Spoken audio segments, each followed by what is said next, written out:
Well, we have a almost, yeah, it's brand new. I think it's a 2023 Hilux 2.4 because it has the new grille already.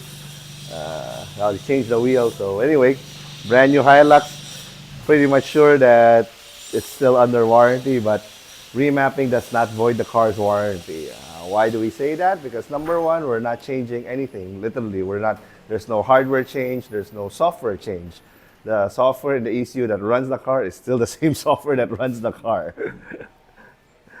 The easiest way for me to explain is like this one. I have a phone. I download an app that enables me to make my screen. If this is my standard volume, this is my standard volume here. I download an app that can make my volume bar go all the way, go higher. That's just it. My speaker will still work. The volume control still work. I can still bring it down and all that. So that's what basically remapping is. It is changing the settings inside the stock ECU to enable better performance. And that change is accommodated by the ECU. I cannot put there a number that the ECU will not accept. So normally if the boost setting is 100 arbitrarily, it doesn't mean anything. I put it up to 150. The ECU and the software will accept it. But if I put a number like 1000, it's not going to accept it. So again, it's all within parameters of what the design of the thing is. Because pretty much every car, and that's why we're able to do this, every car almost always has a margin of increased performance. A couple of reasons for that one. Because you don't design something, say you design a phone, that when you drop it from 3 feet, it breaks. It doesn't break.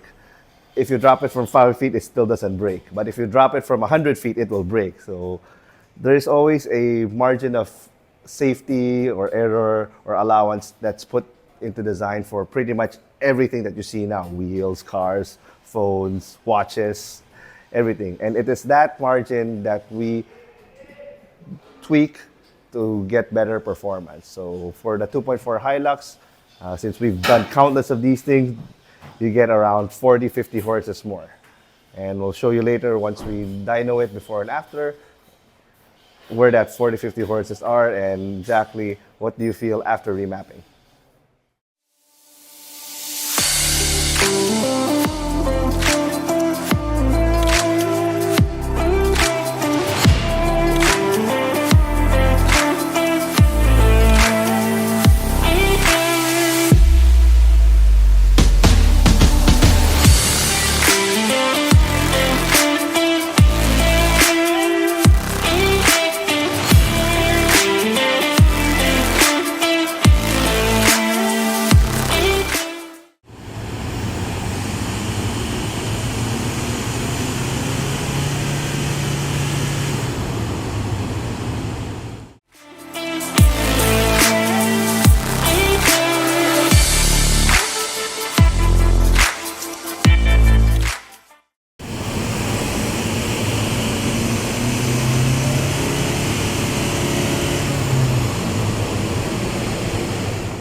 This is how you read the dyno chart. You don't just base it on these two numbers. Because if you just base it on this one, you say, oh, 136, 151. That's 14 horse.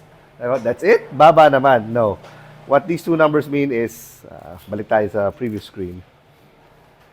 The yellow number is where I put this yellow cross. So I can put it here, and put it there. I can put it there.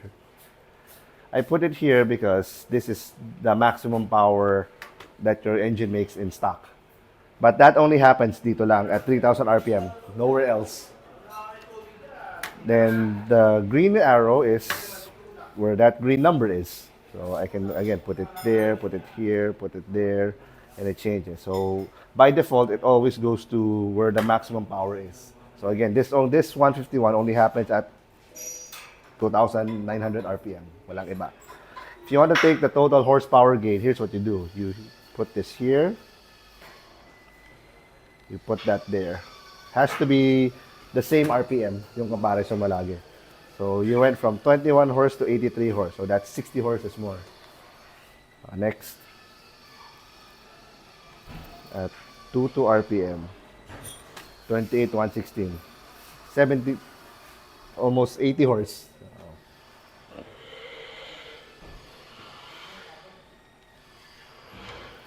50 to 120, 80 horse.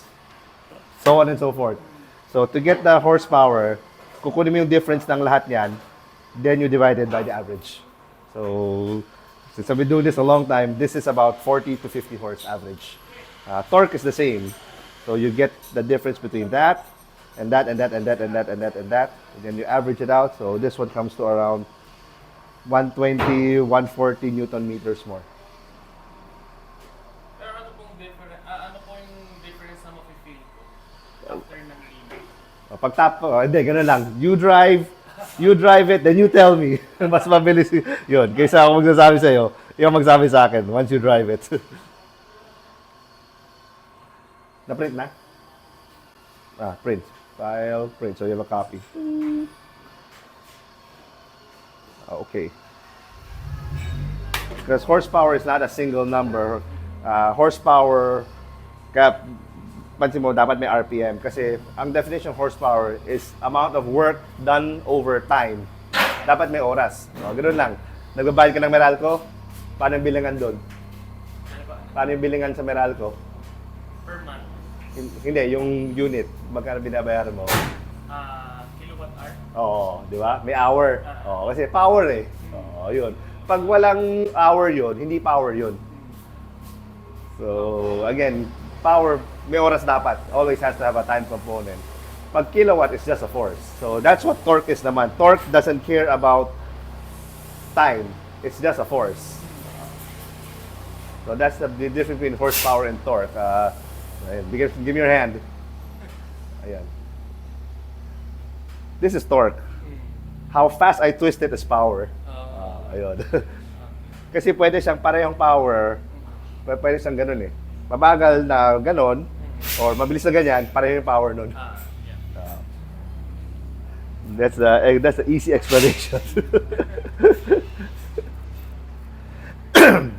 So, yeah, once we put back the wheels, we'll go inside, you drive it, then you tell me.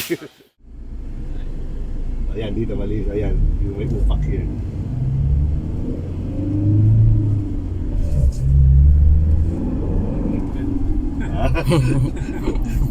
See? You can overtake him now.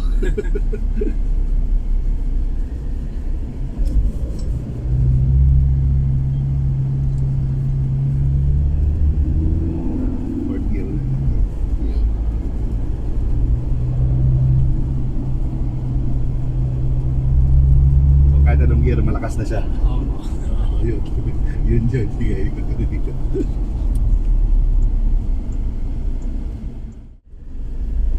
Okay, perfect for overtaking.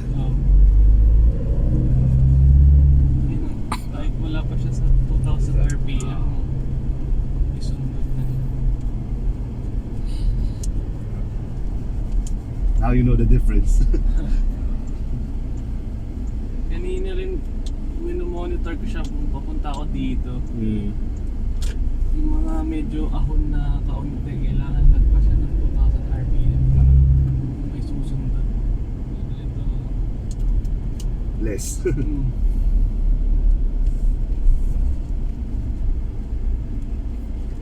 Drive the way you are, yung below 2,000, you should see about 8 to 10% mas matipid din.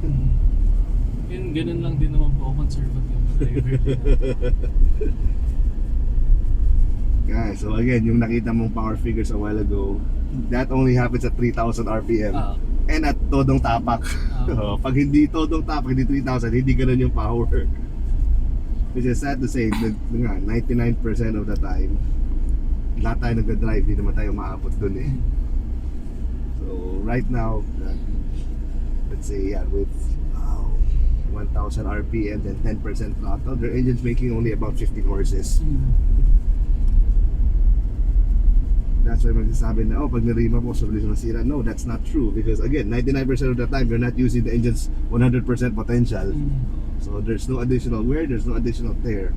Yeah, so may 1% ka sumisipat. Kailan lang yun? But if it's a race car, it's a different story. At trabaho nun talaga lagi malakas eh.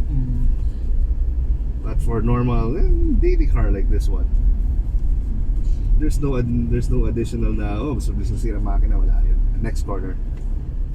You ka sa first gear, tapos apakan mo ng todo para maramdaman mo naman yung the full potential of your car.